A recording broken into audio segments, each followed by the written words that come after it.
to Overtime Hockey Talk. My name is Mark Paul, and my co-host Justin Baker here joining me once again as we continue our Top 10 series. As promised, the Ottawa Senators are on the docket tonight. And Justin, tell me how you're feeling about these Ottawa Senators. I'm intrigued by these lists. I feel like this one was... I don't know why, but I had so much fun with this list. Did you? I feel like for a team that they've been around since what, like 1992, 93, something like that. Mm-hmm. For a team that has not been around for very long, we've done other ones like the Ducks and who else has been around for a short amount? The Sharks. And some of those lists were kind of like somewhat straightforward. They weren't as interesting. Yes, we did do Vegas. That was a quick list. That was quick. Not many names on that one yet. Basically, the whole current team. Basically. But with the Ottawa Senators, they actually have had some phenomenal players come through that organization. They just haven't been able to keep them there for very long. Right. A couple. So they've also had a first overall pick that is widely considered the greatest bust of all time. That's very true. I always forget about him. Yeah, Alexander Daig. He did not make my list, shockingly enough. Did you know that he actually went on to pursue an acting career? Did he really? Yes, he did a great job acting like a hockey player till he was about 19 years old. Oh, where's the snare drum cymbal? Just right. Don't you have one like around your? I don't carry them with me. Yeah. Drums. Okay, well let's just jump into this list now. Something you should know, if you don't know, the Ottawa Senators did exist prior to the current iteration of the Senators, the defunct Ottawa Senators, who won the Stanley Cup 5-6 times. Quite a bit, yeah. And so we did say we could include those guys on our list. However, I chose not to. There were some good players back then, but I just decided that I didn't care to include them. So Justin did. So our list will look a little bit different, but that's what makes it fun. And with that said, who is on your just miss list? Yeah, just missed. The whole entire defunct Ottawa Senators team just missed. Just missed. They do have infinity more Stanley Cups than anyone in the current iteration of the Very true. Yeah. Yeah, my just missed. I got Mark Stone, who this was probably the hardest one to keep off my list. I'm shocked because he's your lover, isn't he? Yeah, I love that guy. Yeah, he is. He gives just amazing back rubs. And then I've got Wayne Redden, Chris Anderson, and then, God forbid, I really wanted to put him on here, but he only played one season and didn't make the playoffs, but Dominik Hasek. I'm confident you meant Craig Anderson. Yeah, what did I say? You said Chris Anderson. Chris Anderson? I was just making sure that we're... Get out of here. For some reason, that just reminded me of that. It's like an old ESPN thing where a guy's sitting down with, I think his guy's name is Jim, like a football player, and it escapes me. Who's the guy? He used to have a show, and he was real animated and just like was Skip Bayless? Really in your face. No, a little bit before that. He also I think he still has a radio show into horse racing too, but. There's a clip and he's sitting down with Jim Everett, and he keeps calling him Chris Everett, which Chris Everett was the figure skater. Yeah. Damn it. I need to remember who that. It was Jim Rome. Jim Rome. You remember Rome is Burning? Oh, yeah. Rome is Burning. And he's sitting down with him, and he says, so Chris, blah, blah, blah. And he's like, Jim, if you call me Chris one more time, I'm going to come across this table and I'm going to whip your ass. And he just looks at him and goes, Chris? And he lunges across the table and goes to fight him. Stop it. On an ESPN interview. I'll put the link in the description. I got to see this. It's got to be on YouTube. So you're welcome. Craig Anderson somehow turned into Jim Rome getting beat up by Jim Everett. Okay, so there's your just miss. Mine just missed Chris Neal. I really wanted to have him on that list. Yeah. I feel like he's like... If you were a Senators fan in the 90s, in the 2000s, and the 2010s, like he kind of spanned a little gap there. And I think he has over 2,200 penalty minutes for the team. Obviously, helped to boost emotion for the team as he fought a lot. And he was known to put in the odd goal here and there. Like he did more than score 5 or 6 goals a season. He actually had some okay years, but just didn't do enough to keep him on there. Mike Fisher, I saw him on a lot of lists, and one of the, I think it was like the Ottawa Sun, they had him on their top 10 list, and they said, the franchise's best third line center of all time. I said, what the like Third line. great. Not great. even second line. So he was the 7th best player on the team.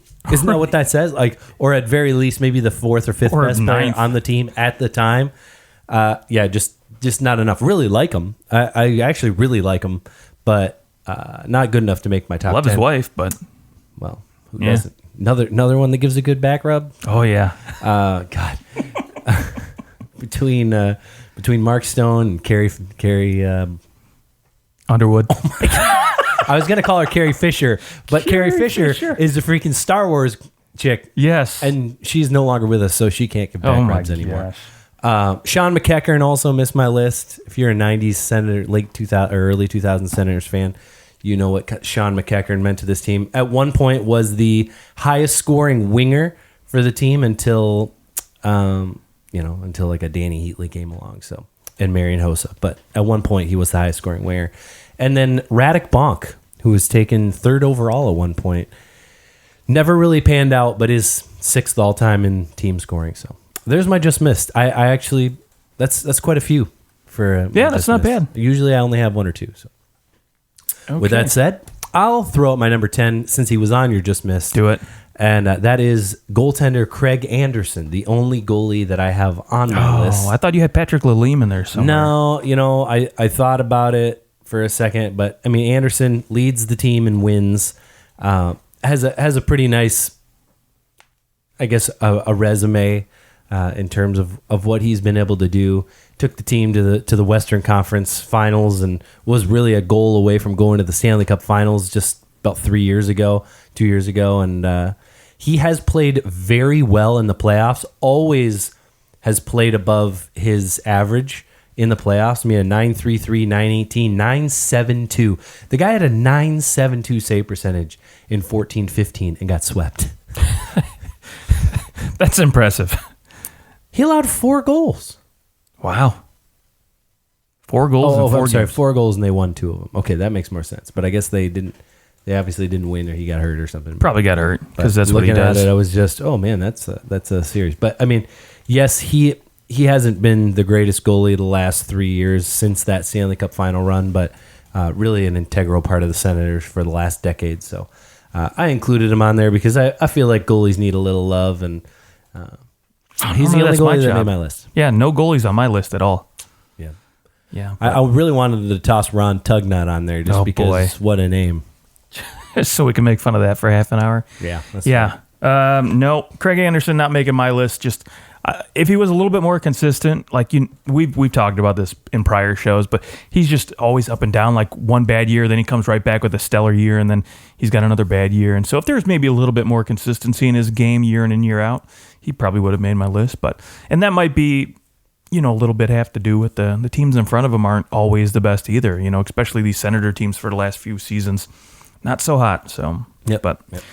Anyways, moving on. My number 10 is one from the defunct Senators, a la 1917 to, I believe it was 34, King Clancy.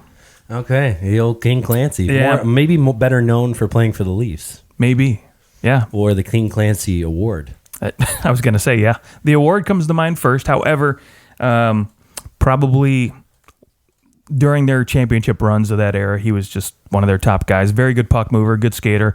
Wasn't one of those stay-at-home guys, and got 2 Stanley Cups to his name, which is pretty good. And he seemed to. It's hard too when you look at some of their stats and you're like, well, he only played 300 games. Well, yeah, that's because they only played 40 or 30 games a season, and so just not the same amount of regular season games. yeah, and he was scoring goals. One season, 14 goals in 29 games. I mean, for a defenseman, that's a 40-goal season Yeah. almost for a defenseman. Yeah, exactly. Yeah. Nicely done. Okay, who's your number 9? Number 9, the leading penalty minute guy for the team. You talked about him, Yeah. Chris Neal. Chris Neal in there. Yeah. Okay. This cracked me up when I saw this stat, because normally there's always one guy that's, a little bit above everybody else, especially from that 90s era, but like he was just way far above everybody else. And Chris Neal has 2,500 penalty minutes. The next closest guy, not even a third of that. He's a 758. Right. Man. And Ridiculous. that's actually my number 9 is Chris Phillips, the man second most penalty. Okay. And so Chris Neal, third most games in a Senators uniform. Dude, love him. Chris Phillips, the most games in a Senators uniform. He beats out Emmanuel here later on in my list by one game. By one game? One game. I did not even notice that. One more game than him. So, granted, he was more like he definitely was a stay-at-home guy, but always in Ottawa's top four, and played a key role at times, and was there for their Stanley Cup run in 2007 when they lost to the Anaheim Ducks. Wasn't there for their last long run, but he had some good years with the Senators. I mean, he made the playoffs, played 114 playoff games for this team. Only managed 15 points, but that really wasn't his. Yeah, one season, 20 playoff games and 0 points. That one stuck out to me big time. In 2007, I think it was. Yeah, 2007. That was their Stanley Cup run. Yep. But not his role. Definitely a shutdown guy. I mean, that Senators team was suffocating. But at the same time, if you go back and you look at that roster, you go, okay, this team had some good players. They had some nice looking players in that team. They could score, but they definitely played who's their coach? Was that Jacques Martin? Is he their coach when they went to the finals? I don't remember. We'll find that out. Yeah. Okay, so your number 9's Chris Neal. Mine, Chris Phillips. And does Chris Phillips appear on your list? He's number 8. Okay, he's number 8. Yeah, I figured that he would be close. You have to. He's a heart and soul guy that he played his whole career. When you play almost 1,200 games for an organization, it's hard not to keep you on that list. You've just been around for so long that probably most Senators fans know who Chris Phillips is. Absolutely. You're number 8. My number 8 is a man who missed your list, and I'm surprised. I have Mark Stone as my number 8. I know Mark Stone doesn't exactly, he's not appearing too high in their all-time scoring. He is 10th with 311 points, but he's 6th all-time in points per game. He's just been an underrated player for this team. Probably a big reason why they went as far as they did in the playoffs a few years ago. And I felt like in terms of talent, he played there 366 games, and he did some damage, and especially because he had some nice seasons later on. Like his early seasons weren't quite as impactful on the score sheet. When you look, he's got in 80 games, in 80 games, he's 64 points. I guess he really never dipped below 60 points other than seasons where he didn't play many games. And by the end of it, though, he's averaging over a point per game. It's just he was not playing full seasons. So, but I couldn't leave Mark Stone off this list because I think he really is a top 10 talent to play for this team.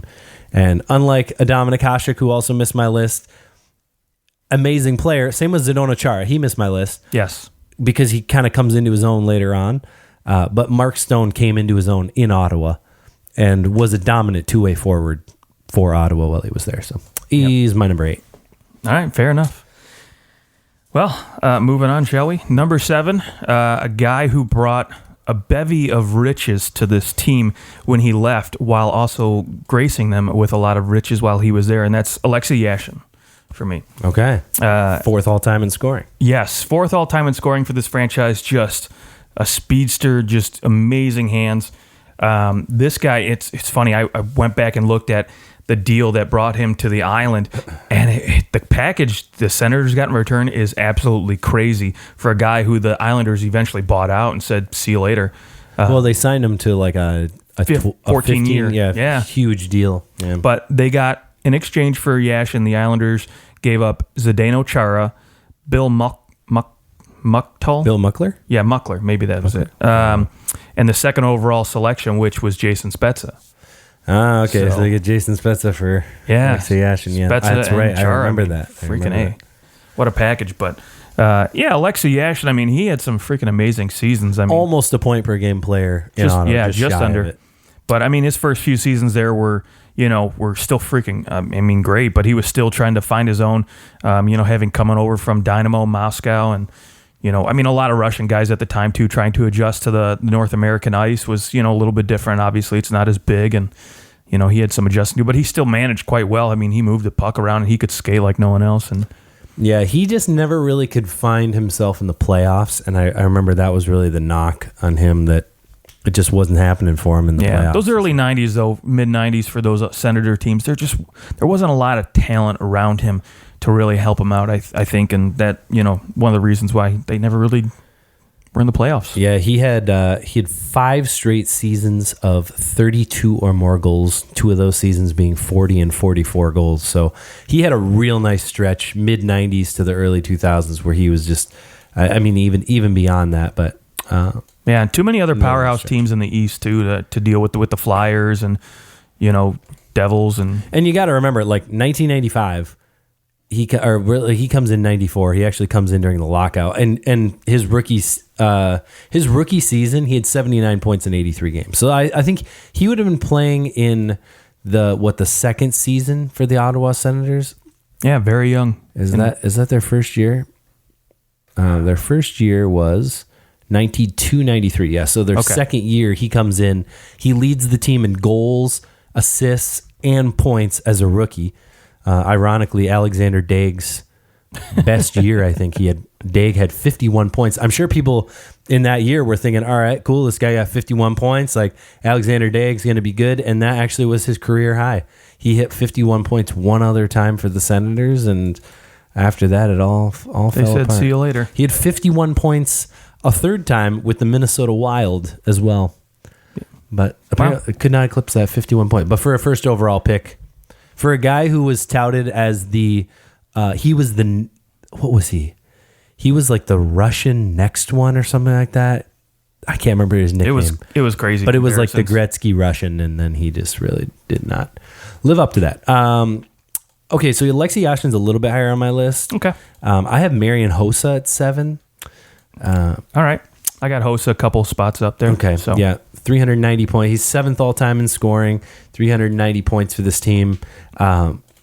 Honestly, my biggest memory of Marian Hossa on the Ottawa Senators was him basically ending Brian Berard's career with the shot. He took a slap shot, and for some reason, like, his stick had to go all the way around the world and like sliced open his eye. I've never seen so much blood up to that point. I think that was probably 1988, something like that. 99 or something. And so the 13-year-old me hadn't seen that much blood. Around the same time, I saw Richard Zednick's neck get sliced open. God. That was the most blood I've ever seen in a hockey game. Yeah. He had a couple 80-point seasons before. After the lockout that he ends up in Atlanta, and he really took off for a 92 and 100-point season. Had his best 2 years in Atlanta, but had 2 really great seasons with the Senators. Scored the most goals he scored in his career at 45, and he's probably the player who got away for the Senators.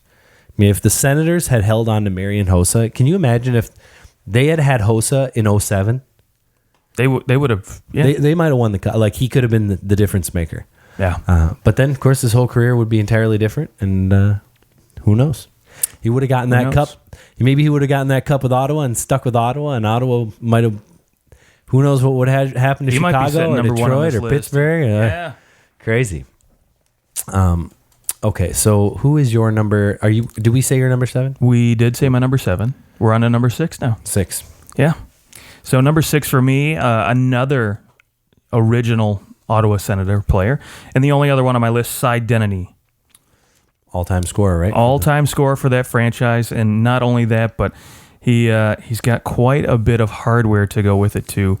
1, 2, I'm counting it, 4 championships with the Ottawa Senators. Gets another one with the Boston Bruins as well, but he was a big driving force behind those Senator teams back in the day, and I mean, it's, for a team that doesn't have any Stanley Cup championships with the new one, and you look at that and what he was able to do with that team back then. I mean, he was putting up well over a point per game average with this team. I mean, most seasons he was playing only 24 games, but he was still putting up 40 points, 30 goals, and 20. I mean, it's just ridiculous numbers. Impressive. So even at that time, okay, Cy Denny. Yep. There it is. Never 6. saw him play. Never saw him play. Nor will I. I don't think there's any video of it. So my number 7 is the guy who was dealt for my number 6 is the guy who was dealt for my number 7. The Marian Hossa was dealt to the Thrashers for Danny Heatley. Okay. And if you remember, Danny Heatley was dealt, and it was like he got into a car accident and like killed his friend. Do you remember that? No, not at all. Heatley was in this big car accident, and his like best friend was in the passenger seat, and I remember there was a car accident, didn't but survive. I don't remember that at all. I'm pretty sure. I could be wrong, but I'm pretty sure he didn't survive. And I think that was kind of like, it in Atlanta, and he goes up to Ottawa. He turns out the 2 best seasons, I think, in Ottawa history for an individual. He gets 2 50-goal seasons in a row, almost identical seasons, 103, 105-point seasons. And he actually has the highest point per game as a Senator as well at 1.142. So just an impressive individual individual stat line. Had 4 really excellent seasons with this team. I mean, he averaged like 45 goals over the course of 4 years. So it's hard to keep him off this list. And it's crazy, though, that he kind of leaves Ottawa, and within really 3 seasons, he just completely fell apart. Yeah. To follow up, Heatley did, his friend did die. He ended up getting 3 years probation. Yes. I guess the charges were dropped because he pleaded guilty and got a plea deal avoided that first-degree charge of vehicular homicide.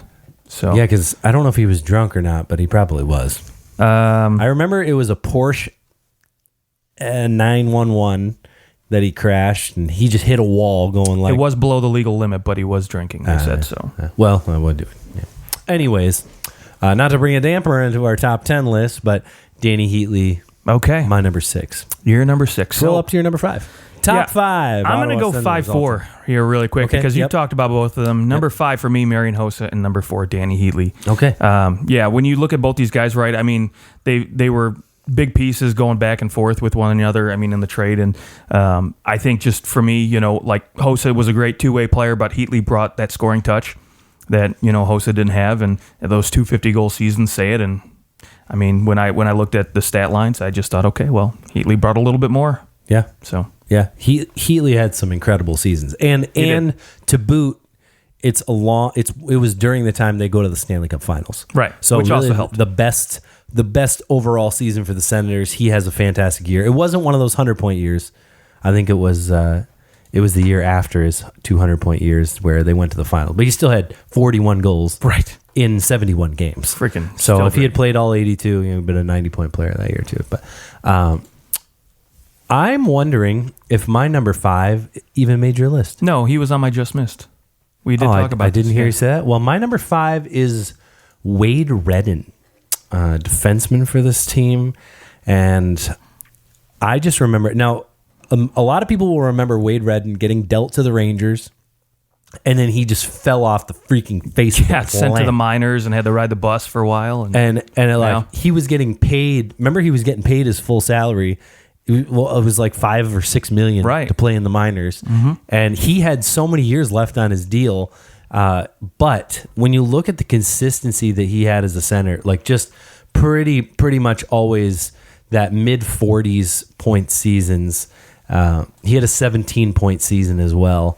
Wade Redden was a guy who could move the puck. He was always relied upon. And in terms of defensemen, to me, there's really only one defenseman other than... I'm not putting Thomas Chabot in here yet because he's only played 1 year. Right. Plus like 15 games for the Senators. But before Thomas Chabot comes around, Wade Redden, other than Erik Karlsson, probably had the best seasons as a defenseman for this team. Now, Zdeno Chara, phenomenal defenseman, also for the Senators. But he just wasn't there as long either. He wasn't, and he wasn't like the guy quite yet. I mean, he had some okay seasons. He also he was kind of more of a fighter. He was like your 4-5 type of defenseman, and he wasn't being utilized the way that he eventually was so would big in Boston, where, once he goes to Boston, he starts putting up consistent 40 points, 50 points. and then of course wins the Stanley Cup and just becomes this Norris Trophy winner. He really rounded out his game. So Chara misses my list. Wade Redden makes my list. Also the second most points for a defenseman and second most goals, of course, behind Mr. Carlson. Yeah. All right. That's my five. I guess I need to say my 4 too. Yeah, your number 4. Give it to me. My number 4 is a guy who's a little bit lower on your list, Alexei Yashin. Yeah. Yashin, 3rd in goals, 4th in points for this team. I just in terms of what he was able to do while he was there, he was kind of the team for the first 10 years of this team's existence. So Alexei Yashin, even though he left under some bad circumstances, I think we can all put that aside. At least I can, because I don't give. I'm a Leafs fan, so I can easily put it aside because he played terrible every time he played against us. It was great. It was just great. Oh, that's great. Fantastic. Not only did he lose every time he played the Leafs with the Senators, he got traded to the Islanders, and I think it was that year the Islanders played the Leafs and lost to the Leafs in the playoffs. It was a good time. I'm so happy for you. Yeah. Okay, so you're number 3. Yeah, number 3. That would be Jason Spezza. Okay. Yeah. Yeah. Number 2. I got a feeling we have the same top 3. Oh, I'm sure they're the same guys. Maybe not the same order, but you know. I also have Jason Spezza at number 3. Okay. Well, good. Second all-time scoring. Yeah. 687 points, and he's second all-time in goals. Yep. And points per game. And points per game. Yep. Over a point per game. Just barely. I mean, man, I think the downside of him, he kind of disappointed early on. He actually came in, and I remember the big knock on Jason Spezza was that he couldn't skate. I was like, right. Oh, this guy, he just doesn't look that great. But what happens to him, he comes in, if you remember, he comes in 02-03 after getting drafted. Number 2 overall. 2 overall. Yeah. Behind Ilya Kovalchuk, I think, right?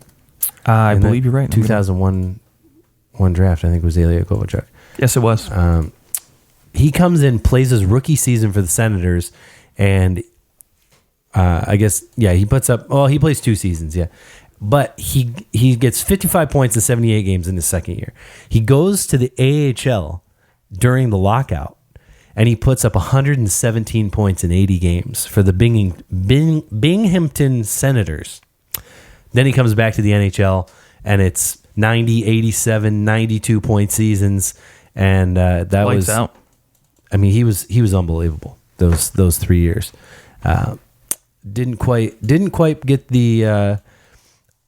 He wasn't a big goal scorer, but he definitely could set you up. So he was still putting up 30 goals, which was great. 30 goals, 4 times for the Senators. So, Jason Spezza.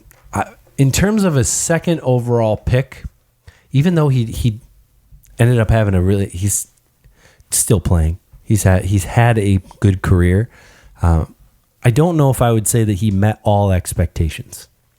Well, I think when you're a centerman and you're drafted that high, I think there comes a certain level of expectations, you know, and especially around that time when you're starting to see a lot of elite guys, you know, take over the game. I think Ottawa kind of looked at him as like, okay, we've got this other guy, Alfie here, who's, you know, driving the team as well, and we got some nice pieces. Now we just need that number 1 center, right? And the problem was the Senators could never get past particular teams. One of them being the Leafs. Absolutely. They always seem to just I think they lost to the Buffalo Sabres in the first round one year when they were always finishing tops and towards the top of the league, winning the division, and they could never get it done in the playoffs. Yeah, I mean, you look at other than 1 year. I'll say you go to the Stanley Cup Finals, you got it done. Right, absolutely. You didn't win, but you close. But you look at all those other years, I mean, he played 3 games, 7 games, 6 games, 4 games. So it's clear that they had a lot of early round exits, and you could understand the frustration. But on the flip side, you look at his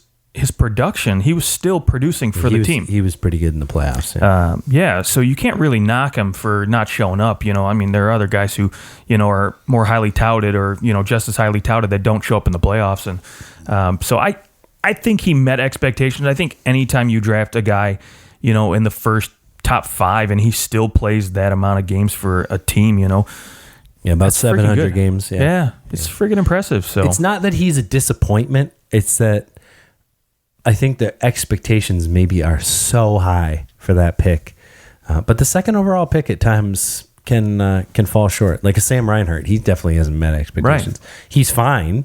Like if he was taken number 24 overall, people would be like, yeah, what a pick. Right. Yeah. Nolan Patrick. Overall. Let's talk about that guy right now. I mean, yep, exactly. Okay, so I'm wondering between your 1 and 2. Obviously, we've got Daniel Alfredsson and Erik Karlsson left. Right. Daniel Alfredsson, second most games in team history, just down by 1, but by far the most points, almost like 450 more than Jason Spezza. But in terms of talent, obviously Erik Karlsson, I think, the most talented player to ever play for this team. But in terms of a Senator, who do you have at number 1? At number 1, it's Erik Karlsson. You have Erik Karlsson. I have Erik Karlsson. All right. Because, again, I looked at both these guys, right? And so, obviously, Alfredsson is, what you want out of a player, right? Out of a leader. When you think of a guy who, for any franchise, right, like Steve Yzerman for the Wings, Joe Sakic in Colorado, right? These are iconic guys. And Alfredsson definitely fits the bill of an icon for a franchise, right? And he's what you would want. Longevity, minus the playoff success, right? They never brought home the Stanley Cup. But when I look at Alfredsson and Karlsson, right? Karlsson left under, not the greatest of circumstances with that whole issue, drama, whatever you freaking want to call it, or, whether you can Eugene with Melnyk, just his and all this stuff his too. dollar amount he didn't want to pay him, whatever it is. Daniel Alfredsson was never like the best player at his position in the league at any given point in his career, whereas Erik Karlsson definitely was. That's fair. So that's why he got the number 1 nod. In fairness, in 05-06, he did have 103 points, which is freaking great. Which the only, I obviously that's the year that Joe Thornton won the. Had 600. He had 100. He had 96 assists, 125 points. Alfredsson with 103 points. Also with Danny Heatley gets 103 points in 5 more games. Sure. The only right winger ahead of him in terms of points was Jaromir Jagr. Maybe the best right winger of all time. Quite possibly, yes. So, yes, he was maybe never the best player. It's probably the only time Alfredsson had more points than Sidney Crosby in a season, is my guess. He had 1 more point than rookie Sidney Crosby. In Daniel Alfredsson's best year. So, but yes, I agree with that sentiment. I'll just say I just think Daniel Alfredsson is the Senators. The Senators, I mean, pretty much for the entire length of their existence, Daniel Alfredsson's been the guy. Sure. Drafted 6th round, 133rd overall. Definitely their best draft pick ever. Absolutely. Ever. Maybe one of the best picks of all time. The only other ones I can like... You can think of Datsuk and Zetterberg, maybe. Zetterberg are up there, but I would still say that Alfredsson has had a bigger impact to his team than those 2 guys did to theirs. That's fair. Even though they, of course, won a Stanley Cup. Alfredsson just... I mean, does he work for the Senators right now? No, he doesn't. No, he doesn't. I feel like who would want him? There were talks that they wanted him to come back, but he just doesn't they don't get along. Yeah, so. Yeah. Going to need to be different ownership, I think. Yeah. You might see 10 years down the road, maybe, hopefully, someone else owns that team. And you hope that Alfredsson comes back at some capacity. I mean, he's an icon in that team. A lot of those Swedish guys they go back home. They go back to Sweden, and they enjoy their life up there. Okay. You don't see Lidstrom go back to Sweden. He'll come back here occasionally, but he definitely isn't setting up shop in Detroit. Well, his family's still here, I think so. Are they? Yeah, I think his family's still doing hockey here and stuff. But I could be wrong. I thought he went back to Sweden with his kids. Doesn't matter. I guess you can. But you're right, though. A majority of those Swedes, they do go back home. A lot of them go back, so, which it's fair to go home. You're allowed to go home. Yeah. Erik Karlsson, though, most talented Ottawa Senator of all time. Daniel Alfredsson, to me, the greatest Ottawa Senator of all time. That's fair. That's where I'll land. Okay. All right, well, that's our list. Let us know what you thought, and you can hit us up on Twitter at OT Hockey Talk. Our next team that we'll do, we're running out of teams. We're running out of teams. We don't have too many left. Yeah. We'll figure out who we're going to do next. I already got it. I thought about it on the way over the drive over here. You've pinned it. Yeah, the LA Kings. The I LA wanna do Kings. the LA Kings. All right. There you go. Maybe will Gretzky be the number one for two different teams? I don't know. It's possible. All right. We'll talk to you guys very soon. Enjoy that hockey.